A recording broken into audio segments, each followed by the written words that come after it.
Jadi untuk yang terkait laporan suara yang kita laporkan pada tanggal 1 Januari 2025, saat ini sudah dalam tahap panggilan korban dan juga saksi-saksi. Ya, untuk dalam hal ini, untuk panggilan tersebut akan dilakukan di minggu depan. Cuma nanti kita sedang sesuaikan dengan jadwal dari klien dan juga beberapa saksi yang diperiksa oleh polisi. Resmi. Berita acara interview, klarifikasi, karena ini kan dalam tahap penyelidikan terhadap korban dan juga beberapa saksi yang memang kita hadirkan, itu yang kita ajukan waktu saat membuat laporan polisi. Begitu. Mungkin. Kalau untuk yang belum. Perkara bocoran suara itu Belum. terlapornya dalam lidik dan ini masih dalam tahap penyelidikan sedikit. Jadi pada tanggal sekitar pertengahan bulan Januari, mungkin tanggal 17 itu saya dapat informasi bahwa penyidik sudah melakukan panggilan kepada saudara FA terhadap laporan kami yang berkaitan dengan pengancaman itu, sudah diberikan kepada saudara FA dan sudah diterima di rumahnya laporan tersebut untuk dilakukan pemeriksaan pada tanggal 22 Januari. Namun dalam pemeriksaan itu saudara FA tidak hadir dan dia memberikan surat penundaan kepada polisi untuk ditunda di awal Februari. Namun pada faktanya kemarin pada saat awal Februari yang dia janjikan juga dia tidak hadir kembali. Jadi sini sudah cukup menerangkan bahwa dia tidak kooperatif. Jadi saya mau klarifikasi sedikit juga. Dia ada bicara di media bahwa kalau kita minta Densu datang dulu dalam laporan kita baru kita hadir. Menurut saya ucapan ini bukan seperti ucapan seorang pengacara yang udah berpraktik mungkin dari puluhan tahun ya.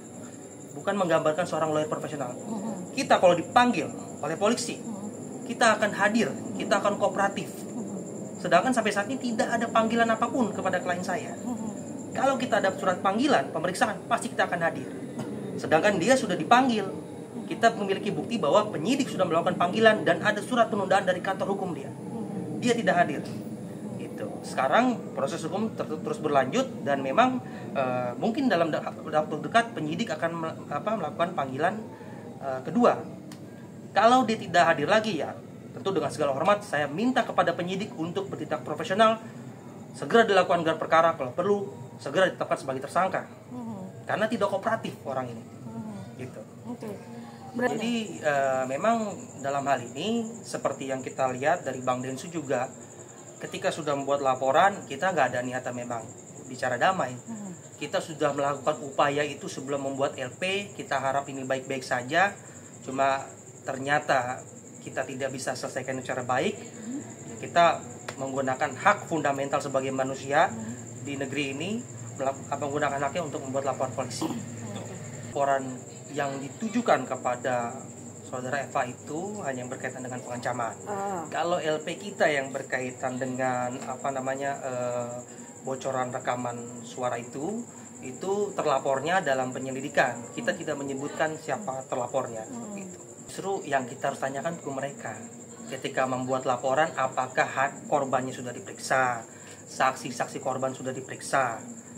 Lalu kalau memang sudah lewati proses-proses itu dan dirasa penyidik sudah waktunya memanggil terlapor, pasti kita akan dipanggil. Dan kalau kita dapat surat panggilan dari penyidik untuk diperiksa, kita pasti akan hadir. Dengan segala hormat kita akan menghormati setiap proses hukum di negeri ini. Kita tidak ada panggilan apapun. Jadi ya buat apa kita hadir kalau dia sudah dipanggil? Kita punya buktinya. Itu bahkan ada surat penundaan dari kantor hukum dia. Minta dilakukan penundaan di awal Februari gitu.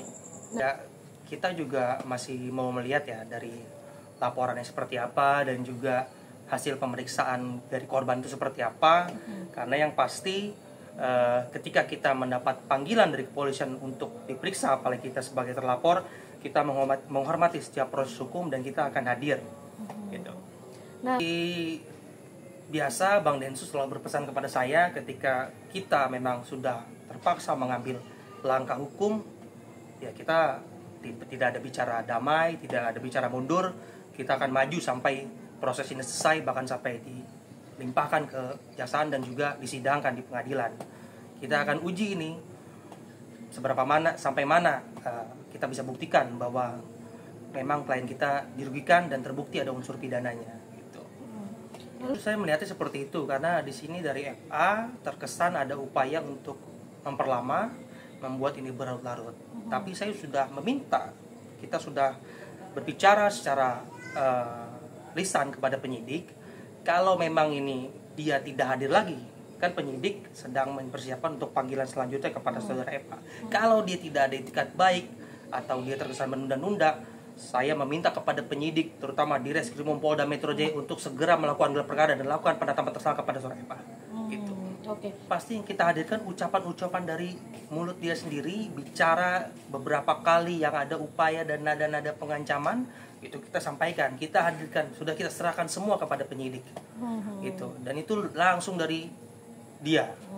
Dan kita sudah cuplikan-cuplikan video itu sudah kita ambil secara resmi dari media-media terkait dan sudah kita hadirkan di pemeriksaan. Sangat terganggu ya. Bahkan saya lihat kemarin Densu pun berstatement bahwa ini adalah satu keputusan dalam hidup dia yang dia sesali ya. Ketika membantu orang akhirnya mendapat masalah sampai berlarut-larut seperti ini gitu. Kalau dia ingin memutar waktu mungkin dia tidak mau membantu orang itu gitu. Cuma kan namanya hidup, kita selalu memetik pelajaran apapun yang sudah terjadi gitu. Baik. Jadi kemarin juga karena ada hal yang memang kita belum bisa belum ada titik temu untuk jadwal dengan klien. Sekarang kita baru dapat surat panggilan lagi untuk dilakukan pemeriksaan. Rencananya sih dalam waktu dekat pasti akan saya sampaikan kepada rekan-rekan media.